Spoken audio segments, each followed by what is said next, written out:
I'm Tiffany Taylor for The Hollywood Reporter, and we are here in studio with Skeet Ulrich, who plays F.P. Jones on Riverdale. Now, your character returns to Riverdale this week, but can you quickly refresh us and remind us where we left F.P. in the Season 1 finale? Essentially in jail.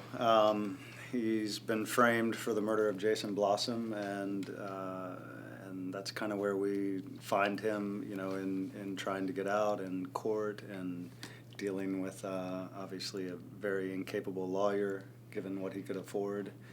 And Jughead is trying to seek better representation against his dad's advice. So that's kind of where we kick back in.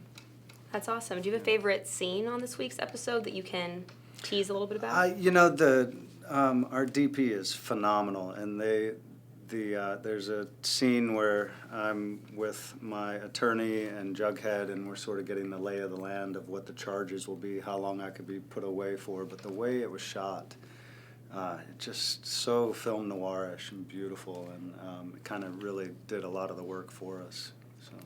Now, I want to know, is FP protecting the Serpents, or are they really not involved at all in Clifford Blossom's drug business? I don't know, to be honest, or if I do, I'm not going to tell you. It's, everything in any small town is pretty tightly woven, so it's easy to presume that there are connections, for sure. What they are, how long they've been active or inactive, is left to be seen. What do you think is more important to FP, being there for Jughead or staying true to the Serpents and not naming any names, even if it means spending 20 years in jail? I think he's all about Jughead and family. I mean, I think that's the interesting thing about him.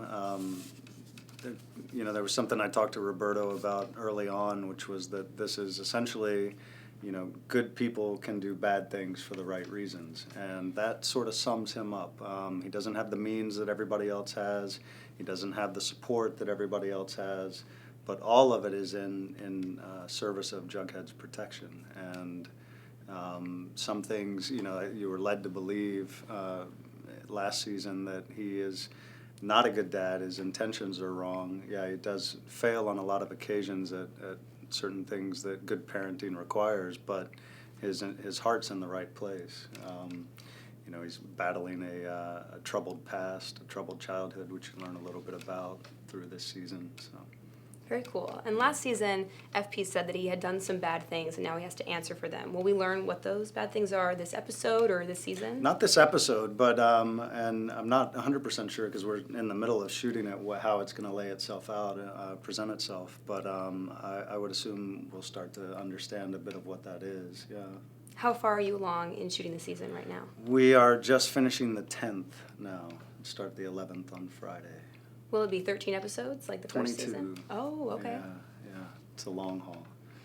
And in a previous interview, you said that you and Luke Perry might be rooming together. We Did you guys thought end up about it. doing that? The way our schedules are working out, I'm glad we didn't, because we would have wound up wasting a lot of money. I mean, he sort of comes in for a day or two and comes back to LA for family, and I kind of do the same. And we've only had one scene together so far this season, so we wouldn't be there at the same time, and so no, we didn't wind up it. I mean, I think it would have been a lot of fun had it presented itself. But going back to Jughead, how will Jughead and FP's relationship evolve this season?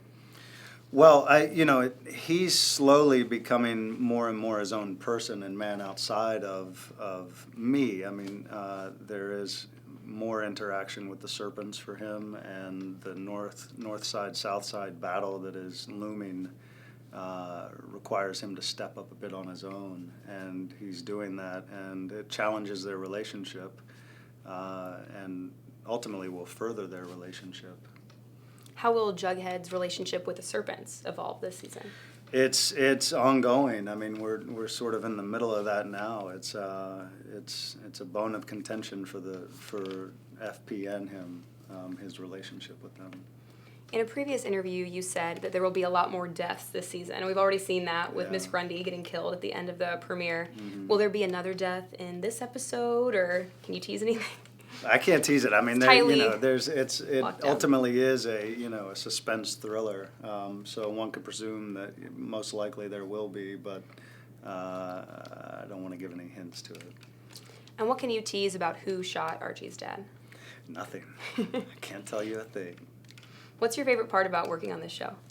The writing's amazing. I think it's always, really interesting. It's very human. I think it's part of people's compulsion to watch the show, or the dynamics not only between the kids, but the parents and the kids and the parents. But the writing really is just extraordinary, and I'll never forget, them sending me the pilot when they asked me to be a part of it, and just being blown away. And I've been so impressed with Roberto's skills. I started to read some plays he had written years ago, and he's a phenomenal writer, really great storyteller.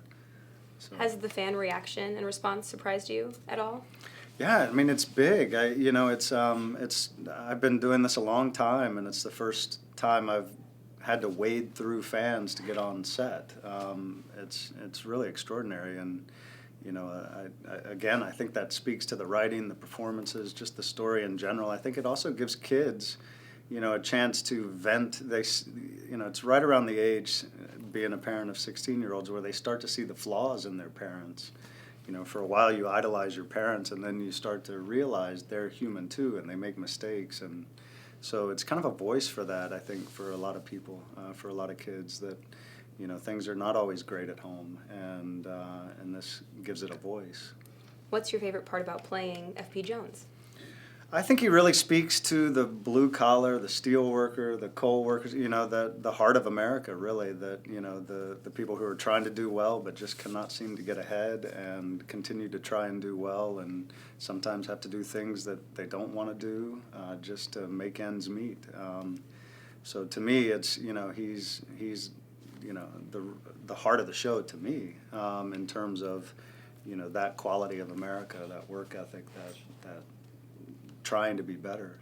As we learn more about FP this season, will we get to meet Jughead's mom and Jellybean at all? Not yet, not that I've seen. So I don't know what's to come in the rest of the scripts, but not yet. Do you hope we get to? I hope so. Yeah, absolutely. I want to meet him too. Yeah.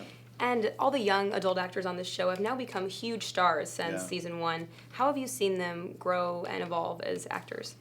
I think there's a little more confidence, which is great. I mean, they're the same humble, nice, fun-loving group that they always were. So I haven't seen any sort of, stars in their eyes or anything. I think they're just a little more confident in what they're doing as actors, which is nice. And it seems like they are all such a family together and get along so well as friends. Do you see that on set? Absolutely, absolutely. That's what I mean. It's so nice to be around. They really are tight, and they protect each other and have a great time together. As one of the parents on the show, how do you guys fit into that? We're old, we let them have it, and we go take naps. Yeah. Totally. Yeah.